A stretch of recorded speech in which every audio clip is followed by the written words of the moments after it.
this was a huge point in the book for me where I'm like, wait a second, if Trump locked up Hillary or built a huge wall, like, is that the only way my life's gonna be happy?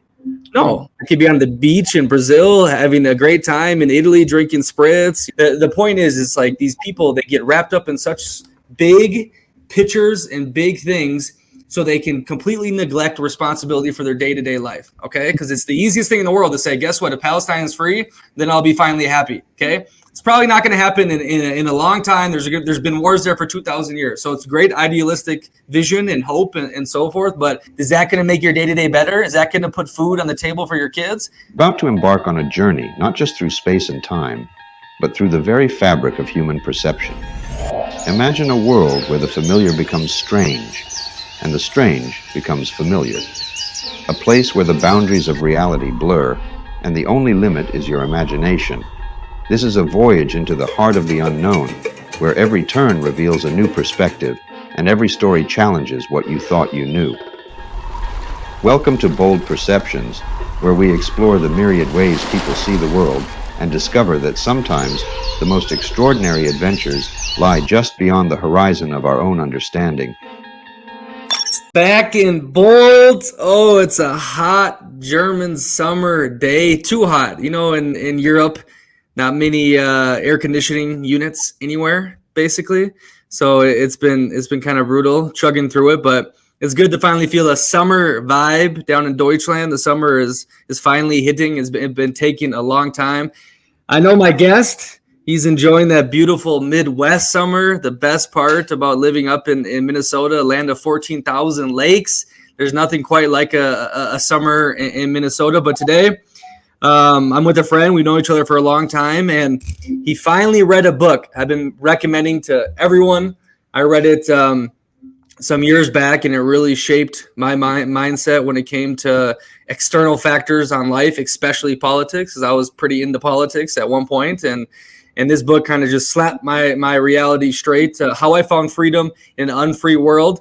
And I'm so happy, Dorbor, you read the book. We were talking last week about it, and you came up with some beautiful points that I'd forgot because I haven't read it for a minute, so I need to reread it. But I just kind of want to have a good little discussion about the book and how it pertains to your life. So how are you doing, my friend? I'm doing well. Thanks for having me. You know, I'm really glad you recommended me this book. Took some time for me to get around to it, but it's definitely worth the read. Beautiful. Let's get right into this thing, though. So tell me what first comes to your mind when we talk about How I Found Freedom in an Unfree World by Harry Browne. The first thing that comes to my mind, honestly, is the word freedom.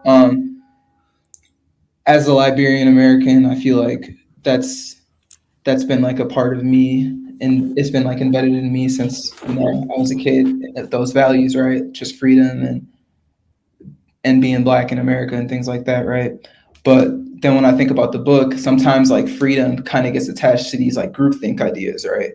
And a lot of this book tells you like, hey, you know, you can still like accomplish the things that you need to without like the hindrances of the people who think opposite of you. So yeah, I think the word that he uses actually is like direct alternatives to whatever you see as a problem to your or as a detriment to any of your goals. So. Yeah, I mean, I think this is probably the most valuable part of the book in today's day and age, because we see such a division, obviously, in the United States with politics, but with the eco, the climate. Now you got the Russia-Ukraine thing, right? Oh, Team Ukraine, Team Russia, Israel, Palestine. I mean, everywhere you look, it's like you have to be in my group, and my group, if we win, then I'm happy. But all my effort, my focus, my life has to depend on the outcome that comes here. But it's so weird. Like one day it was Ukraine, and then also now it's Israel, and we're switching in Palestine, and nothing fucking makes sense. And we know it personally what happened in Minneapolis, right? With the biggest one that really kind of obviously Trump in 2016, that kind of the cracks, the division came with a lot. But I think it really took a hold in those riots in 2020. Riots to some, protests to others, right? But it was really showing like, damn, people get caught up in this groupthink and believe mostly that they need to solve this huge world problem or this issue they are protesting about for them to ever find happiness, right? And a lot of times, as we've seen with these group things, one, shit never changes. I mean, Israel and Palestine, how long has that been going on for, right? The groups fighting each other, but also that there's a lot of nefarious intentions behind these things, like we saw with Black Lives Matter, with them siphoning the money off and buying mansions in California, you know, and so all these people that were out there protesting for what they believe was the greater good and a purpose behind it, there was people behind the scenes saying, okay, let me take that energy and monetize it myself. Mm-hmm. And that was around the time that you recommended me the book, actually. I think it was like late 2019, early 2020-ish when the riots came around. So like I was telling you earlier, it would have been great if I read that book around then, because I probably wouldn't have spent as much time, energy, and money into said movements. Because now we see, like you said, they were using it for wrong motives and to basically enrich themselves. So I feel like a lot of that time during the pandemic and during those riots and protests could have been spent better. And one thing I want to touch on too is how you said like riots to some, protests to others. Like I feel like the difference between that was quite literally night and day. Like, you know, during the day you'd see the protesting, you know, people are peacefully walking around with their signs and things like that. Then when night comes around, you see the rioting, people are breaking buildings, people are going into businesses, robbing things like that. So it's interesting. It's interesting what we buy into without like having to think for ourselves, like, and forgetting that the world is not free. We got to find the freedom within ourselves first, more than anything, before anything. Well, nuance too, like you said. So during the day, you probably met a lot of great people. You did a lot of great things, beautiful protests, and the Black Lives Matter thing. And then at night, you had some freaking out of towners, even some people part of the daytime thing that were causing mess and chaoticness. But to one side, it was the worst, the thuggish behavior in the world. To the other side, well, we're fighting for our rights and for the history of the United States with slavery and Jim Crow and all that kind of stuff. Like we forget about nuance. There's so much freaking nuance in everything, but now everything is black and white. Okay, every situation: Ukraine, Russia, Palestine, Israel, and to me, it's a complete way to wrap people up with emotions and lose focus on kind of the most important parts about, okay, how do I? Here's a good example. I was in Augsburg, Germany recently. Nice village, historical city in Bavaria in the south of Germany. And I went to the beautiful town center, historic, and saw like the gold room, and it was nice. But right outside the gold room, there was a eco-friendly, save the world setup, right? And this setup, like I shit you not, it looked like a hut. Like it was the most disorganized, dirty. The people inside of there had the tattoos, the piercings. They were just on their phone the whole time. And I'm like, okay, yes, I think we should, be careful about the environment. I don't believe that it's all necessarily man-made, and it could be, bigger things than just me not eating steak and taking an airplane. But these people look like fucking losers. Like, obviously you're sad and depressed, and now you put all your effort and your brain power into this massive movement, which is obviously not going to slow down anytime soon, because all your leaders that say they want to do it are driving or flying private jets to Davos every freaking year to talk about it. So they want you to sacrifice while they stay in their private jets and whatnot. But the point is, it's like these people, they get wrapped up in such big pictures and big things, so they can completely neglect responsibility for their day-to-day life, okay? Because it's the easiest thing in the world to say, guess what, if Palestine is free, then I'll be finally happy, okay? It's probably not going to happen in a long time. There's been wars there for 2,000 years. So it's great idealistic vision and hope and so forth, but is that going to make your day-to-day better? Is that going to put food on the table for your kids? No. I don't know. Is that going to pay your bills? Absolutely not. And the thing is, when you say that, it's like some people look at those opportunities, like we said with the Black Lives Matter movement, to profit off of it. Some people do look at it as a way of like, hey, I'm gonna use this to fuel my life. Okay, cool. There's these political movements going around the city. Okay, I'm gonna organize around it, and we're gonna find a way to get funding for it so we can continue to do things to work towards this set end goals together. But at the end of the day, the problem's not ever gonna go away. Like, racism is gonna always be a thing. Systematic problems are always going to be a thing. So it's like, what to do? Let's operate outside of that.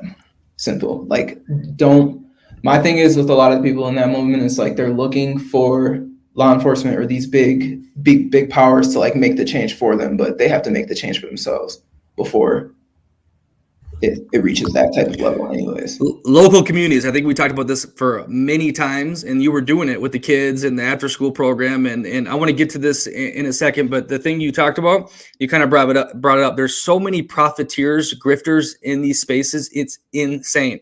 And I'm learning a lot more on Twitter. I got back on Twitter the past year. Before that, I thought it was a toxic mess. And then the Elon bought it. And I'm like, okay, freedom of speech. Now it's becoming a toxic mess on the right side. But there's so many dudes on here that play politics for strictly money. So, I saw this one dude that does e-com or whatnot, and he's got his Chinese supplier, and he made millions of dollars off that Bernie Sanders meme of him like wearing those gloves or whatever, and some cute little t-shirt. He went through his whole step-by-step. Okay, I saw this meme. I knew every leftist was going to buy it. I made it super cute, made $1 million, right? I saw the other day when Trump got shot, within 6 hours, they had the photo of him on the shirt in their Chinese sweatshop ready to blast out to every Trump-supporting Republican person, right? And the memes are like, oh, you got the Democrat and the Republican yelling at each other, and then the guy on the right, the other side is like, how do I profit off this, right? And that is a lot of this space. You know what I mean? I look at people in my life when they're buying the Trump merchandise, when they're buying the Black Lives Matter stuff, I'm like, where are you getting this from? Okay. And who's supplying it necessarily? Because I know a lot of the Trump stuff that people were buying from was made in China. Okay. And Trump is Mr. Anti-China, and you're anti-China, but you're profiting, giving money to China. Right. So it's fascinating to me. Like, people don't see that, like, holy crap, like there's a crap ton of money that is in play right now, and you are being played like a fiddle. Yeah, people are just like stuck in the loop when it comes to all that. It's funny how you mentioned like all these guys on Twitter, these econ people it's crazy because a lot of them aren't even like in the United States. Like, and I see them tweet about like the Trump situation or anything like that. Then I'll see them selling a meme coin after, or I'll see them making money off of like a t-shirt or whatever it is. And it's like, okay, what's going on here? I got a good friend, world traveling dude. I met him in Bogota. And this dude is a professional gambler, and most of his money has came from betting on the American elections. Okay, so he tries to look at everything from objective lens and see where the propaganda is flowing, the persuasion, and like I just saw recently the weird thing. Republicans are weird. Trump is weird. Blew up everywhere. That's all everyone can talk about. Like this, they came into a room and now everyone is saying it. And he's looking at all these different things and betting against certain odds about this and that. And this dude's from Estonia. He grew up in Estonia. He's making a crap ton of money betting off the emotions of the American people and how the pendulum swings. It's fascinating. Yeah. Hey, direct alternatives. You brought it up. Okay, let's get some examples for the people. So I know one I kind of brought up was, okay, instead of going to these huge rallies or buying Black Lives Matter merch that's getting siphoned off to mansions in California, go to your local high school, set up an after-school thing for the kids, read them good books that change their lives. Is that like a direct alternative, or get more into it? So that's, for me personally, those are some things I've done, even like, I can even relate it to me working in schools, right? I'm not fully able to like push the things that I know about. Schools, they have their own like indoctrination systems and things like that. So like I use the space of creating music to perform in front of kids, to create spaces where it's like where I'll bring kids together in like a community center or a park and things like that, and we'll just sit and talk about like modern issues and things like that. And I use that as inspiration for my art.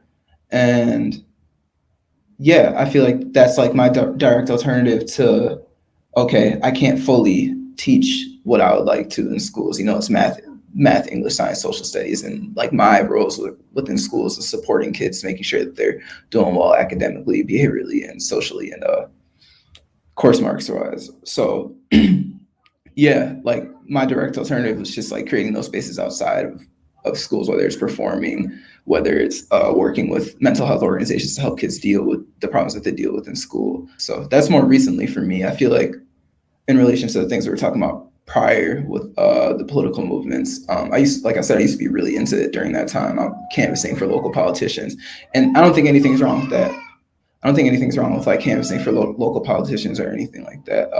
Those are the people you can actually talk to and get things done within your city or your local, wherever you're staying. But it becomes a problem when, and oh, excuse me, that's like the direct alternative to, okay, I'm not gonna go with red or blue. I'm gonna work within the city to fix the problems that like directly affect me on day to day, instead of thinking like, oh, Russia, Ukraine's my issue, Japan's my issue, Palestine's my issue. It's like, yes, I know we have people who are in our communities that are from these places, and I think a direct alternative to even that is like working directly with your friends and family who are suffering from those things. Like, for example, my brother's friend had a friend that was in friend's family that was in Palestine, and they were trying to get out of there or something like that. So they made a GoFundMe, and all of us American friends obviously pitched in, and they were able to get their family out of there. So like those are beautiful direct alternatives to that, instead of just identifying with groupthink. Like just work on an individual person to person level. I like that too. Do you remember some other examples he shared in the book? Yeah. In relation to this, or yeah, direct alternatives, not just politics and so forth. Okay. Yeah. So, I remember one thing with like W-2 work compared to like 1099 work, right? Whether you're a business owner or you're actually an employee. W-2 work, you're getting your taxes pulled off every single way as an employee. But if you take a 1099, you basically are paying your employer a small percentage of the tax to get more of your check, or the business is paying a small percentage of your tax to keep you as an employee. And essentially, because you're not signing under full W-2, there's more like financial benefit to the business and the person. So it's interesting though, because this also relates to me too. There's been a couple summer jobs that I've tried to do over the past few years where I've tried to get 1099 work, and some of the jobs have told me that like I need like business insurance to get a 1099, or I need to pay them the extra tax on top of it too. And it's like, I don't know if this is necessarily true, but I don't know. It depends with like different organizations. Like, so I feel like if it's an independent organization, it's somebody that is like running it, it's easier to do like a 1099, whether it's like working for a government organization, because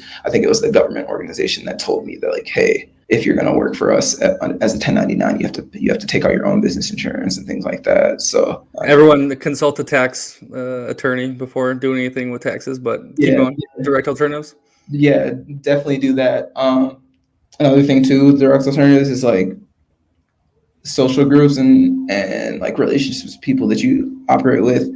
A lot of people are like, especially we're both getting to the age where we're pushing 30 or whatever it is, and there's a lot of people getting married and things like that, and some people even getting divorced still at this early age, and people are like locking into situations that they don't necessarily have to yet, when there's a possibility that they haven't even met their potential good fit. And one of the things he was saying too that I kind of agreed with is like, hey, don't let your girlfriend or your boyfriend or your partner or whoever it is stop you from finding somebody who's potentially a better fit for both of you in the situation. So that gets slippery. What do you think about that? That gets slippery. It does. So I think like another thing he was talking about in the book too is like how marriage is kind of like a business, right?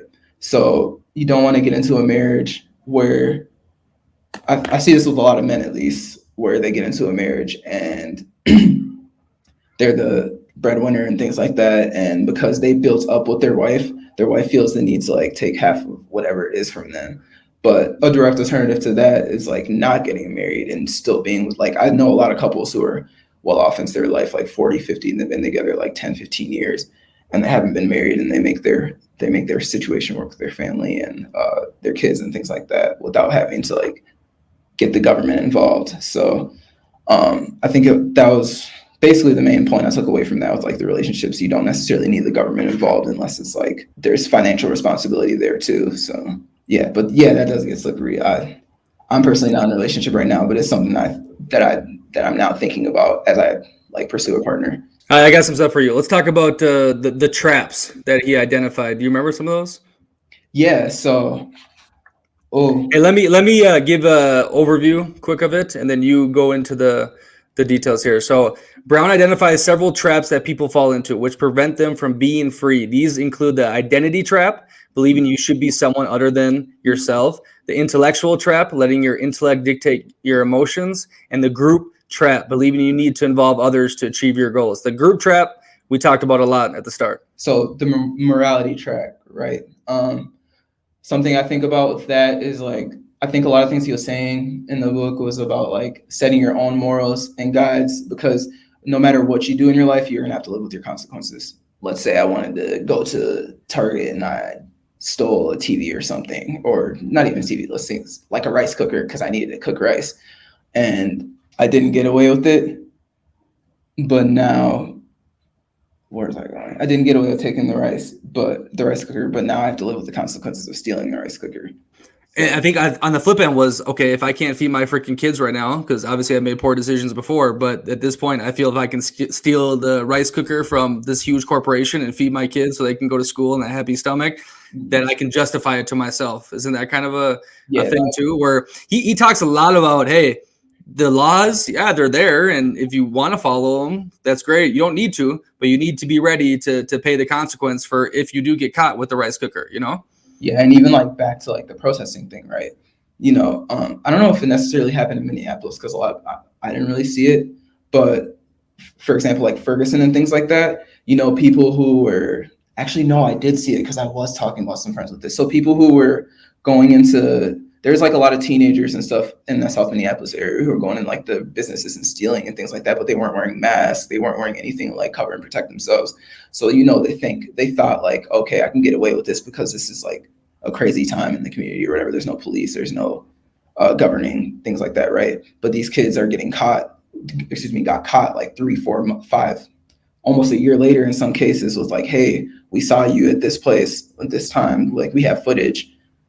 And they're getting in trouble for something they did a few years later. So it happened a lot in Ferguson too. And it happens a lot like whenever there's like riots or anything in the United States. So just even in a situation where you think like something's lawless, you still do have to get ready to live with the consequences that come with it. So I think the identity trap is a huge point. And I can speak on this a lot through the traveling, because I fully believe a lot of who we are is shaped by our cultural, societal programming, right? I do believe the parents have a massive influence on you, but usually those parents were shaped by the cultural, societal programming, right? You know, how they grew up, the television they watch, their parents, the society they function in. And I see it all the time in my life when I flip-flop different cultures, and it's a pattern blasting experience because you're in one place and they do something that is completely normal to them and you think it is absolutely crazy, right? And then you go to the next place, you have the same experience, and then you start questioning, damn, they think I'm crazy because I do this, but this was normal back home, right? So then you start questioning everything, you know, like for me, example, growing up with the American football or safe suburbia. Like now I don't watch American football. Yeah, I still play it. I love the game, but I could care less about the circus that goes on and the players and this and that. And I do view it as like a big form of distraction, like soccer is in Europe, right? But in like, you know, safety in the suburbs. Okay. Like I grew up where I could walk outside and play with the kids, my friends, till late at night, not worry about any trouble. Now I'm in Brazil and everything has freaking barbed wire fences and you can't talk to, or you shouldn't talk to people in the streets because you never know if you're going to get robbed, and it's scary everywhere, right? So like just massive cultural changes. Another great one I always say is in Poland, people like won't look at each other in the street. You can't smile. It's crazy to talk to someone, but it's the safest place I ever lived, right? Their homes are unlocked. There's no crime whatsoever. Contrary to Brazil, where you can be best friends with anyone, you know, on the beach or at a bar, but their homes are locked up behind guarded, you know, gates and so forth. So you see all these different cultures, you see all these different societal things that make you question everything, how you grew up. It's very similar to like a dude that grew up a Mormon, right? So a lot of people from the outside view Mormons as, you know, cuckoo. I think they're great people. You know, they work hard, they live a good life, if they're happy, Hakuna Matata. But, you know, you believe in some weird star thing or Joseph Smith and the golden tablets and all this stuff that it just makes no sense, or it's been debunked, or, you know, whatever.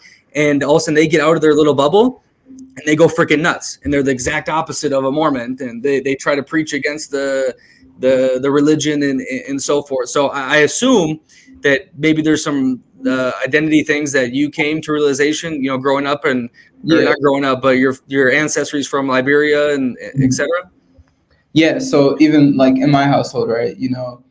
I feel like a Liberian and American values kind of intersect in a sense because America created Liberia. They sent the free slaves over there to create Liberia. Like a lot of my values go along with like Black American values. You know what I'm saying? But I never got the chance to go to Liberia, so I'm gonna make that happen. We already talked about what I'm gonna do when I do go there. But I feel like growing up West African and specifically Liberian in the United States in Minnesota, Brooklyn Park, Brooklyn Center, Northwest suburbs, or whatever, you kind of fall into like a lot of the identity. I feel like a lot of the identity is like head bashing, you know what I'm saying? Because it's like we all came here from a civil war. You even see that with like Somali people too, and other people groups who like came here from like civil wars and things like that. You see a lot of like internal conflict within the group, and it gets to even like crime, criminal levels too. In the early 2000s, there used to be a lot of like Black American versus like West African and things like that going on like amongst teenagers, and still even goes on to this day. Where people, Hey, hold on. I've seen this on Twitter recently. A bunch of Africans, I don't know what area, that are bashing Black Americans. Have yeah, you seen? There's the stuff's going viral. They're going after each other. Like it's crazy. diaspora wars. That's what they What call is them. it called? Diaspora wars, because all Africans are in the diaspora. So It's crazy, dude. they're Confederate level like racism type stuff saying to the Black Americans. And then yeah, the Black Americans go back at them like you can't even have a clean water in your hut. I mean, it's wild. yeah, and I always found that weird because it's like I was never one of those people that, because Africans would always like tell Black Americans, oh, you can't go back to you don't have anywhere to go, da, da, da, things like that. But it's like I was never one of those people because I know like the history of how Black people ended up here, and I even have in my own beliefs like there's Black people here before slavery. So like I would never tell a Black American person and be like, hey, no, you're not, you can't go anywhere, da, da, da, it's just like that. So that's something that with the identity trap I don't fall into. I'm not gonna like side with Africans or side with Black Americans. Like I'm just gonna remain who I am, and we're all, at the end of the day, we're all still Black in America. Like if a cop sees us, they're gonna be like, oh, that's a Black person. They're not gonna be like, oh, you're African, oh, you're Black American, oh, you're Somali, oh, like they're not gonna differentiate that crazy unless they're like a cop that's like super educated. But it's not the case in most points in the United States. Do you have some more on that trap part? Otherwise, I'm gonna move to this next point. No. Nope, nothing on identity trap. I think the biggest part about the identity trap is like I don't think we are who we think we are necessarily a lot of the times. If you go have many experiences, you start slowly learning like, damn, I never really did like this, or I wanted to like it because I fit in with this group back home, or the Minnesota way of life, or my Liberian heritage, and you kind of like experience like, damn, I like playing the piano, or I like samba, and you just find out more and more about yourself, and then look back thinking, damn, was I in all these little bubbles that were from peer pressure or societal pressure, etc. So I think finding your traps.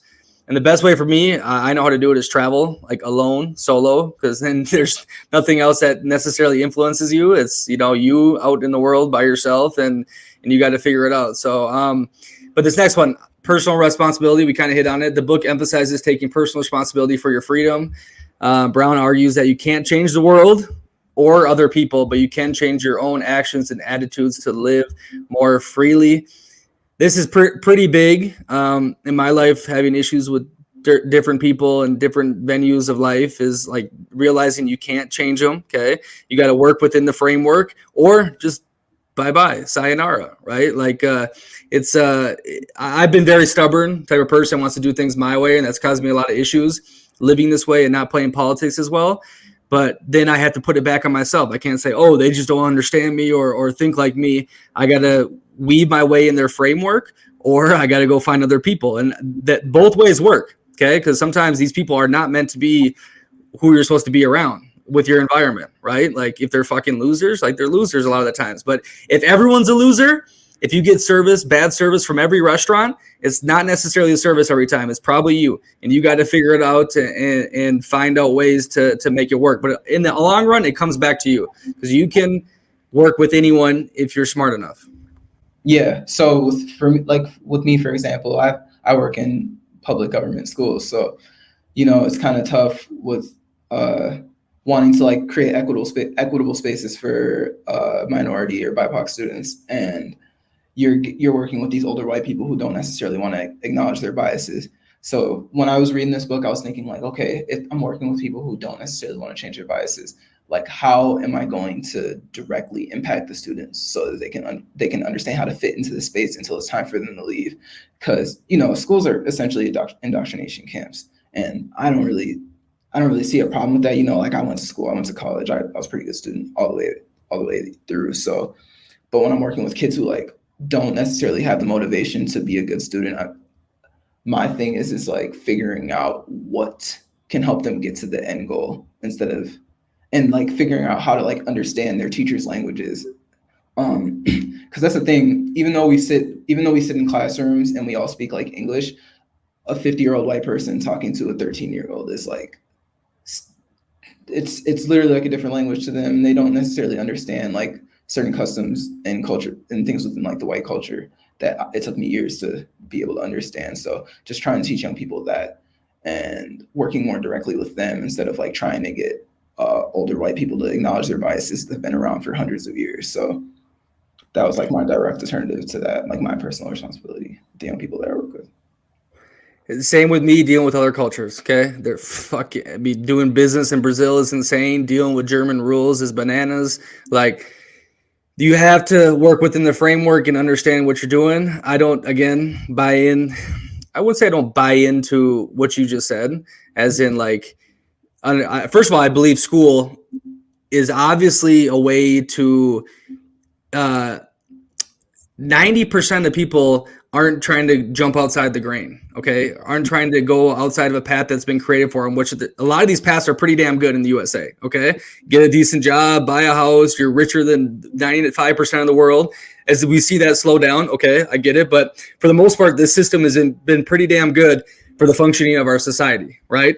But anyone that wants to kind of reach deeper and do different things, it's on you, the person, to get out of it, okay? And understand what the game is. Understand that if you jump outside the path that's been laid out for you, you're going to get, arrows shot at you, bruises, white, black, any different color, and you have to be able to take it because you're getting tested, right?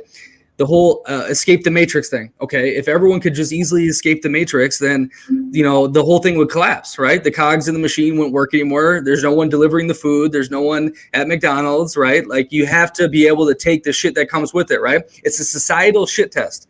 And I think a lot of people, oh my God, we should just destroy schools. I think Kanye tried, right? And I love Kanye with his new school, and it was a complete failure. Or like, I don't know what happened to it. And kids were like, but he wanted to bring his amazing genius to every kid, but some people aren't built for it, right? Maybe they can tap into it, but a lot of people just, hey, I want to go down this path. I want to have a nice life, happy, get married, and do so forth. So I see both sides of the Rockefeller system and the indoctrination and all that, but I also see what you're talking about, dealing within the white system. And I hate talking about this shit because obviously I get on the defensive because I believe America, from what I've seen, is given more opportunity to anyone, no matter what color, creed, anything, compared to the rest of the world, right? So I get a little defensive, but I do see what you're saying because I relate to it when I'm in a different culture, trying to figure them out, doing business, relationships, and so forth, and speaking their language, right? So I can't go in there with an American mindset and say, okay, we need to get this done. You need to be on time. You tell a Brazilian to be on time. I mean, come on, they're 2 hours late to everything, right? So I like what you said on that aspect about like making them understand the game and playing it, but having the tools ready for when they want to make that jump and they can take it and deal with the bullshit. Yeah, and that's like a lot of like the research that I've been doing. I feel like, like you said, the schools have been doing great things. I feel like I'm a good product of American schoolings. I went to college. I did the whole thing. I can get a job whenever I want with like working with young people, whatever it is, and build a career, get a wife, all those beautiful things. But if that's not like a path for somebody, or if somebody wants the path that's like not traditional with like, okay, for example, I feel my problem with the schools right now, and I feel like where a lot of the disciplinary issues come from is like the structure of the school day, the structure of classrooms, like that doesn't, especially with the new generation, like kids having phones, like I feel like a kid shouldn't be sitting in their 4 core classes for 6 hours a day. Like that just shouldn't be a thing. So I feel like I feel like that's the work that I'm doing going forward, creating new spaces for young people to come in and like try and get the learning in as in a smaller time, in a quicker time period than, you know, the 6 hours a day, because I feel like a kid could get in their 4 core, their 4 core hub subjects in 2 hours, and then they could work the other 5 hours during the day doing life skills or workshops and things like that, things that don't like make them want to distract the class or be rude to the teacher or have time to do nonsense in the hallways, escape class to go vape, whatever it is that they do to like cope and medicate with their school day. Like I feel like there's different ways to structure the school day so that kids can like maximize what they get out of school. So Everyone agrees on the point that the school is so outdated, like especially with our technology. We're doing the same structure before we had Alexander or the Library of Alexander in our freaking pocket. Now the AI even more extreme. So that definitely, the school is way behind. And I believe that's because of government bureaucracy and horseshit. But next topic, because we covered those points.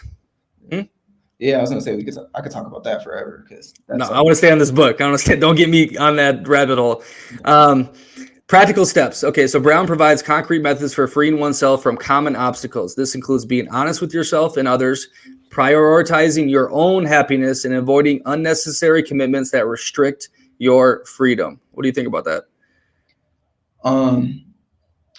So the unnecessary restrictions that restrict my freedom is something I've been thinking about a lot. Like even I can relate it back to like the identity trap, right? So a lot of the work that I've wanted to do like outside of my job consists of like me volunteering my time sometimes. So for my first like few years out of college, I used to volunteer, like do internships that were like pretty low level paying, or like I'm essentially volunteering and I'm doing it for the sake of African, Liberian, or young Black people. And there's nothing wrong with that, but I use it more as like this, once again, like a direct alternative. I used it more to like connect with people and build those bridges so that I can eventually start doing my own thing. So yeah, I feel like with personal responsibilities, I feel like you got the direct alternative to that is like using whatever outside responsibilities that are outside of like your regular responsibilities to build whatever you got going on and like free yourself essentially. I'm sorry, could you restate? Being honest with yourself. I don't quite remember what he said in the book about this part, but you should get into it because I have kind of a difficult time with this, because criticism I don't necessarily like. I've kind of forged my own path and had to be, honestly, had to be very hard headed to handle it, right? And keeping an ego to stay sane on the road like this. But it's true. Like I need to figure out how to be more honest by what the hell is going on, and have people in my corner that slap me, silly. So what do you remember from the book about him saying being completely honest with yourself? So I think he was talking about like radical honesty and like basically accepting whatever happens as a result of like being honest with yourself. So like you were saying, you're hard-headed and you have to live with whatever comes with being that. For example, like me, I had to live with whatever, I'm working in these spaces, and the young people basically like came to me as like a way to cope with, like I said, the outdated school day. So I'm working with them, talking to them and seeing like what exactly they see as the issues within their school day. Cause for me, it's essentially like, we're essentially there to like serve young people. At least that's what I thought. But then when I came to the realization after sitting and talking with most of these adults, it made me realize, okay, we're here to like serve the institution. Like I said, nothing's wrong with that as long as you can babysit and literally glorify babysitters. So what was the question again? Honesty of yourself? Yeah, personal honesty. Yeah, radical honesty. Yeah, I came to the realization like, if I want to be within those spaces again, to be honest with myself, I have to understand how to like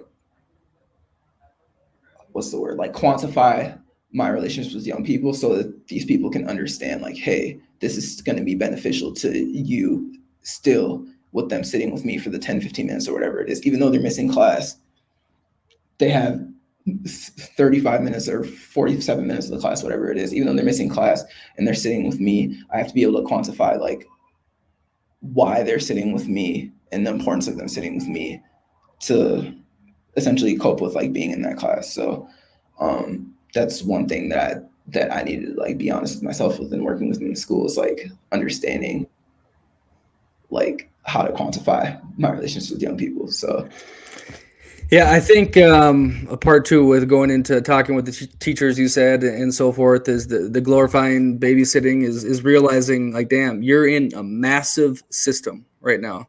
And you need to be honest with yourself and figure out the ways you can influence, the ways you can help, but also you're up against insanity, right? So you either figure out a different path and not deal with it anymore, but you need to be honest with yourself that you are putting yourself in this position to deal with the Goliath that is coming at you, right? And if you get in trouble or it's too complicated and too hard, like that's on you.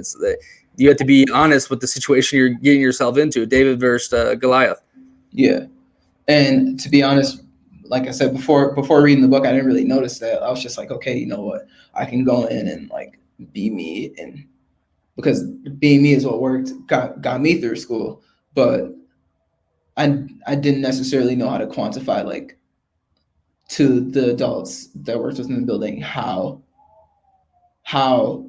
there's still direct alternatives to like them not wanting to do certain things in class or things like that. So a lot of those meetings, I used to sit down and like observe mostly, and then like ask questions after, in terms of like relations with students. And I feel like even the adults don't necessarily like. Let's say this, because like I said, I wanted to be able to get the students to understand the adults' language, right? But sometimes I feel like the adults don't necessarily do the best job of like getting the kids to understand what they got going on. It's more like sit here, and we're gonna force it in and see if it works. But yeah. But why, bro? You know some of these teachers now. They're just like you and me, and they get paid shit. They probably have an average life. If they say if you can't do, you teach, right? So they probably couldn't do what they really wanted to do, and then they deal with a bunch of kids that probably haven't been grown up with good parents that discipline them. Now you get the phones. It's crazy. I couldn't imagine going to school if I had this phone and all the temptations of social media and so forth. We had a tiny bit of it right at the end of our situation here, and it's just like that's a monumental task to try to go into the beast of the system instead of trying to work out ways outside of it. You know, like in my opinion. I think for me, that's going to be the case, me working outside of it. For like teachers, I feel like, you know, they get together when they want like higher pay, right? But I feel like they should get together too to work through curriculum and things like that to, like I said, make the school day more enjoyable. I don't even know if enjoyable is the word, but like more productive, so that the kids aren't getting into the things that they get into to distract their school day. So. Yeah, I think a sledgehammer needs to happen to the public schools for sure. But then again, I mean, then what happens is chaos, and I don't know. But I got the next thing here. Government and society. Browne discusses the limitations of relying on government and societal structures for freedom. He suggests that true freedom comes from within, and that individuals should focus on what they can control rather than external factors. And that's something I've totally bought in with the whole Five Flags lifestyle of trying to find independence around the world. I wasn't happy with what I wasn't happy with, because everyone thought, okay, in my shoes, Trump was going to be the maverick, the person that was going to blow up everything, destroy the institutions. Like, we're done with the corruption. We're going to get back to like not paying as many taxes, all the bullshit, bureaucracy. And he didn't do it. Okay. And he didn't do a lot of things that are extreme that I wanted him to do. Okay. I wanted the freaking wall built. I wanted Hillary to get locked up. This is a career criminal. You know, I wanted every single one of them fucking in jail. Right. And I remember sitting in the Wisconsin. I went to one rally. It was in Wisconsin, one of those schools down south, like one of those Division III schools. I forgot the name, but we went there and it was crazy. I had never seen nothing like it. So many people. It's like 2 weeks before the election. and we couldn't even get inside because the line was too long, right? So they brought out these huge speakers of Trump speaking, right? And as he's speaking, I'm looking at like couples surrounding the speakerphone and like crying, listening to him speak. I'm like, is this like the coming of Christ? Like it was like that. It was like, this is weird to me. This is starting to feel like cult vibes, right? Know what I mean? I still voted for him, right? And what he didn't do, and the biggest thing for me that killed me was the January 6th thing, where he didn't. I didn't think it was insurrection at all. I think they were let in. Okay, I'm a conspiracy theorist, whatnot. But he didn't pardon these people. Instead, he pardoned all these other different people, the rappers, the people that got in trouble with fraud, money, Kodak. Yeah, he got Kodak out, right? And I was just like, these people are your biggest supporters, and you let them rot in jail. Like, what if that was someone I knew? What if I was back in the States and that was me? But that was the final tipping point for me, where I'm like, I'm done relying on any of these politicians, especially like we talked about, the ones that aren't in the local area where you can touch, feel, see.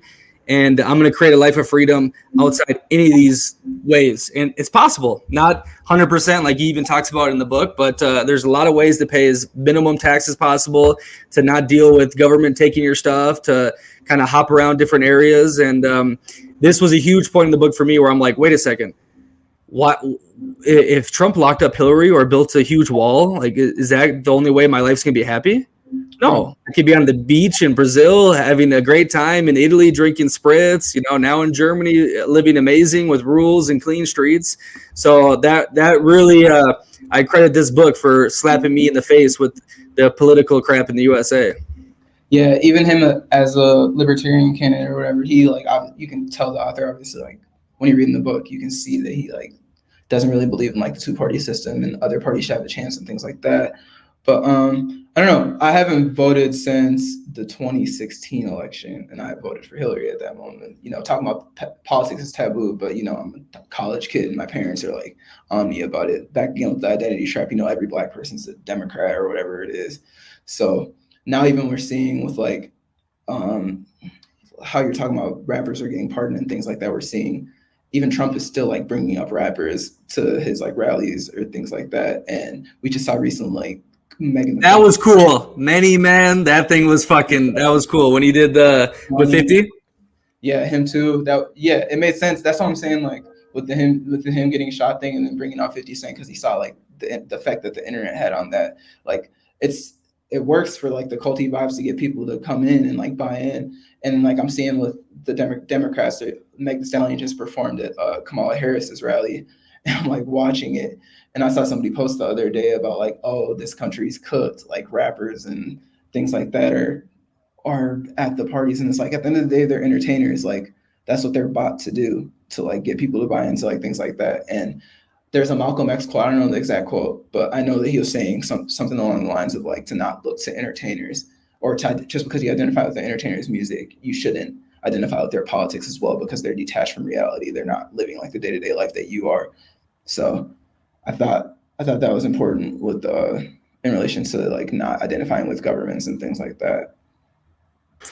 I think the biggest thing is everyone feels so trapped in their society, their Twin Cities area, or who's going to be elected president, that's going to have the biggest effect on your life. But there's so many direct alternatives now. We see with working remote, and a lot of people, leaving the USA and even living in countries that are quote unquote, shitholes, or even have like Mexico just had a socialist type president there, but you're not affected as an American if you're staying under 6 months, right? Like the cartels aren't going to go eat you and kill you.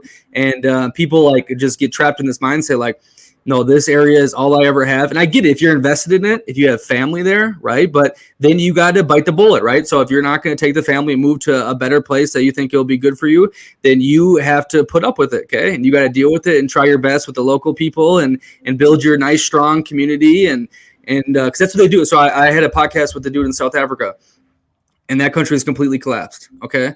And lawlessness and craziness, and the stories you told me blew my mind. But what they've done, because the government's not involved in anything anymore, is they created like a community safety, vigilantes, basically. I mean, he doesn't say it like that, but they have guns and they protect people, and they're keeping their neighborhood straight, right? Like I see it in Brazil. There's completely locked down American suburb type looking places with security guards, everything around there, and it's a complete different world, right? And that's what they've done because the government is massively corrupt. Okay, I mean everyone's out for themselves, but then they find some people and they say, hey, we're going to build a little community over here, and hopefully the rest of the country changes, but I'm stuck here and I'm going to make the best of it, right? Yeah. In my shoes. I like keep that going. word. I like that word community because a lot of what he was saying in the book too is like getting some people get so caught up in movements, but he never stated this as a direct alternative. But I think creating a community is way better than having a movement to go against whatever you're against or thinking oppositely of. So like, for example, like instead of starting Black Lives Matter, you start your own community that like actually serves people and gets things done within Minneapolis. Like we saw that outside in Minneapolis. We saw people like creating nursing stations to like mend people who are getting like maced or gas bombs and things like that. So it's beautiful and it's possible. So What happened to what was that little area that was the free zone? What happened to that one? the free zone. I know Chaz. It was called Chaz in Seattle. And in Minneapolis, they had one around George Floyd's area. George Floyd Square, I think. Is what Yeah, wasn't that locked off for a while and they tried something or no? Yeah. Who's they tried something? Because like that area is still like basically, it's like a memorial now. There you can't really. It's like a roundabout, and you can't really like get into any of the businesses in that area. I actually shot one of our music videos over there. I think it was Chaz then. Chaz, like they tried doing the free communist type thing, and then it totally erupted. And I think it goes into movement versus community because I think a movement doesn't last, right? I think a movement is like a flash in the pan. I think it does things though. It does change things, and it makes like the civil rights movement, right? There's a lot of different movements that have made things happen, but then people kind of disperse, right? And the motivation and the energy kind of goes away, and people get bought and sold. Like okay, well I have a nice job here. I'm not going to go on the weekends. Like I got to raise my kid, right? But a community is like, yo, I got roots here in this area, and I want that the neighborhood park to be clean. For all my friends and family to walk around. And I don't want crime around here, right? So I'm going to put up a little guard post and we're going to have night watch, right? So I think there's something to say about a movement versus a community. And I think the movements are fun and social media exciting, and then they kind of die down, but the community lasts. Yeah, and I think one thing I'm noticing too within like my community is it's best to if you're gonna have a movement, build community out of that. Like if you see a movement's happening with something like Black Lives Matter and things like that, use that to build a community. I quietly have done that, like because I started making music around the same time. So like music is like the way that I've been building community. That's how I was making those youth spaces. That's how I was connecting with these community centers and things like that, so I can use their spaces in relation to that. Like I feel like once that energy's in the air of hey, this huge thing's going on, these Black people matter.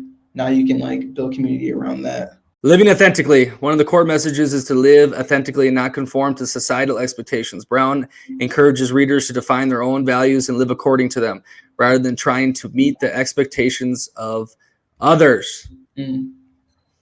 Yeah, I faced that a lot with like my parents or people who my aunts, uncles, and people that I grew up with like in the community. I remember there's a big thing when I graduated back in 2018. I decided to like not walk at graduation because I was like, okay, college graduations are like way bigger than like high school graduations. And I don't know, I felt at the time that like I was kind of like solo in college. I didn't really have like financial support from like my people and things like that. So I was just like, like all these people want to come and celebrate me graduating, but like none of them necessarily helped me. So it's not, and this is like no disrespect to my family. I feel like my younger years, they did like a great job of like setting me up to get to where I got to. But once I got there, it was like, figure this out, because none of us ever went there. So yeah. Sorry, what was I getting to? You said living authentically. Yeah, living authentically. I feel like I understand the value of a degree, but I wasn't going to walk when it's just like I got the paper, I got the credentials and all that. So I understand like my value, and I understand like honestly that I'm more valuable than the experience that I had. And even though that experience had value to me, it's like, okay, I want to move forward to what I got going on next. I don't necessarily feel the need to like stop and celebrate this. So, in the African community, a lot of people like when they have their graduations, they it's like a whole big celebration. I don't know if like a lot, if you graduate with like any like Africans or things like that, but it's like they bring out these things, these cultural cloths called lapas. They put them out. They throw money on you. They throw like things on you, all that beautiful stuff. And I was like, I wasn't really in the mood for that at that time because, you know, I was going through my own personal things and things like that too. So, but yeah, I didn't really feel like the need to identify with that at that moment. Not to say like education is not important, but or that's not meant to be celebrated either. But I think the real celebration comes when you like build something on your own. And I feel like at the time too, because I saw like a lot of friends who didn't walk either, and them doing amazing things. I was just like, oh, if they're not celebrating it, why should I? So I kind of like bought in there with their thing. So is that living authentically or no? Probably not, but like at the same time, like there's also a lot of people that walk too. And I just like I said, I went through a lot of things that year, so it's like it was hard to get myself up to be like, I'm gonna walk to graduation and just get on the phone with my mail. So one thing you can speak on is doing music, okay? And I can relate to creating. To me, expressing yourself, throwing it out there at the start, you think, oh my God, what is this person going to think? What is that person going to think? Why am I doing this? This is terrible. And then it gets to a point where it's like completely fulfilling, okay? Because you're actually taking what's in your head, your experiences, your thoughts, all this kind of action, the crazy stuff that goes on, and you're creating something in the quote unquote real world, right? And some people get inspired by it, okay? You know, very few hate unless you get something that blows up, okay? But a lot of the times it's you feel good about creating, and then all of a sudden Joe and Jenny over here are like, damn, I really like this, and this made a difference to me. And that authentic power is one of the most fulfilling things. Like I said too, if I didn't play the American football, that gives me one source of purpose. It's a quick cut. Some say it's superficial, but you also have deep bonds with foreign people in a foreign culture. Obviously, there's perks to it. But if I didn't have bold perceptions to document all this crazy shit I see the other half of the year traveling the world, I would go crazy, because this is the only way I can, you know, get what's out of my head, and what I'm seeing in my eyeballs is doing this. And so I think it's beautiful to throw out that authentic spirit, because your path is different than anyone else's path in this world, as cliche it is. And the best thing about that is it does click with people, and the people it clicks with, it makes you feel 10 times better after it. So yeah, that's what I've been noticing about like putting music out, even if because, you know, I'm still like in the beginning stages. I've only been doing this for a few years now. And even if you don't necessarily have your message down packed, there's people who like see that you're trying to like craft something beautiful and like make it consumable for the masses. So it's cool to see over the past few years that people that like buy into like my personality and like my energy and things like that. But that's one thing that's important for me with the authenticity piece, is like getting my message to the point where it's like consumable for people. Because, you know, I feel like when you're first starting, you're thinking like, oh, this is the coolest shit ever, but you still don't have enough reps in to be like, all right, this is like smooth and compact. Like this is what I'm gonna stand on and things like that. So it's cool to like build from like that aspect of like authenticity, and then, you know, getting the reps in so that people can like so the language is like consumable and not necessarily coded.